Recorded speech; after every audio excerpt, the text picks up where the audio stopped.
YouTube, it's above average Cody, and I have decided to put myself through another love-hate relationship with a Scuf controller here, because as many of you know, although I love playing on my current Scuf, it is actually holding on by a thread with a large piece of duct tape on one of the broken paddles, and of course I had a bumper issue with it out of the box. But after a year and a half and loving playing on this controller, I decided to give it another try, because this was actually my first Scuf ever, and although it had some hardware issues, I really loved playing on it, and all the buttons still work, so I figured I may as well give it another go and really see if we can go maybe 1 for 2 on one with some longevity, because after only a year, I actually had paddle issues. But we're actually first going to get into unboxing this one. I have not even opened it yet. Something could be severely wrong with it, and I'm actually going to talk a little bit about it, because this was actually a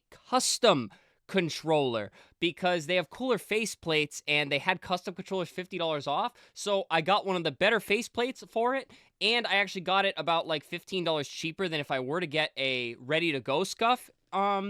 But the issue with that was, and a mistake on my part, I guess it shipped from Taiwan, which I assume that's probably where Scuf is making these controllers. So instead of having it in the US in a ready-to-ship box, they probably had to make it custom, which I didn't customize anything. All I did was pick a better faceplate.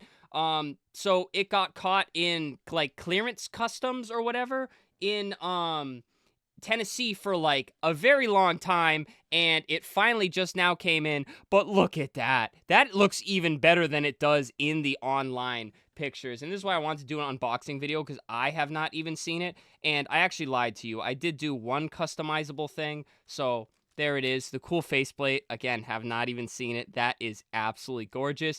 I paid the, I think, 10 or 5 extra dollars to get the back of it gray, because, you know, gray just looks a little bit cleaner. And it does feel a lot lighter, so I think I took the vibrators. Nope, don't twist that. I took the vibrators out of the controller just to make it lighter, because I am a controller vibration hater. Let me know down in the comments how you feel about controller vibration. But yeah, we're giving it another go. It feels solid. It doesn't feel like anything's broken. It feels, luckily, just like my current one, which is good news. And I actually learned to love the paddles on this, because as some of you may know, if you don't follow the channel too closely, I was a Scuf hater for a long time, even once this controller came in, mainly because of the paddles. I like the one paddle per each finger method, which is a little tougher to do on this controller, the way the paddles are laid out, because I always played on an Xbox Elite, Series 1 and then Series 2. But once I got comfortable with like the single finger up and down method, again, don't twist that around in the comment section, I really ended up loving this controller, and everything was great about it, except for when the paddle snapped at the top. The outer paddle actually snapped way up here, because these plastic, like, plunger style paddles just are not it. They really aren't. I think it's very questionable for the durability of them. But again, that was only a one-off with me running that controller, so I got a second one, and if this one breaks in the same way, or in a different way, in the same amount of time, or a shorter amount of time, I will probably go back to being a Scuf hater, if you will. But I've been playing really good on this controller. I've made a lot of leaps and bounds with my Halo Infinite gameplay. I like using it on the occasion that I am playing COD and Warzone, and the aim sticks just feel better to me than an Elite does. The triggers feel better, because they are like the mouse click triggers or whatever if you put the stops on.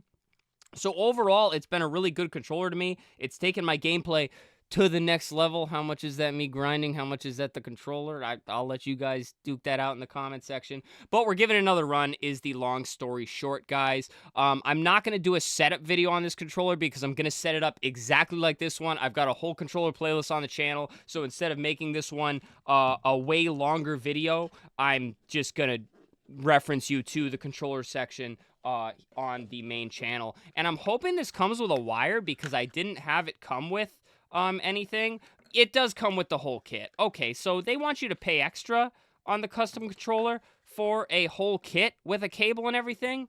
It's a gimmick, because I did not pay extra, and I, in fact, got a cable. Now, I'm actually recording this right before stream, so we're going to find out in a little bit here if this controller works. But there it is, the brand new Scuf, and that is what broke on my old Scuf, so this one will be getting retired. Although it is playable, my finger's getting sticky from the big old piece of duct tape, and yes, there is a level of irony of having to put some kind of fix on a $200 controller, 1.5 years roughly into using it. But again, this will be an ultimate experiment on if every Scuf's gonna break like this. And again, I won't be buying another one if this is the case. But in the meantime, I do plan on trying some other controllers. I know there are cheaper options out there that a lot of people love. So if you have a favorite controller that is not a Scuf or an Xbox Elite, please comment below. Let me know roughly what the price range is, how many paddles it has, because I do prefer 4 paddles, because I kind of do want to start trying a couple other controllers for you guys so I can start doing more comparison videos, and who knows, maybe I'll find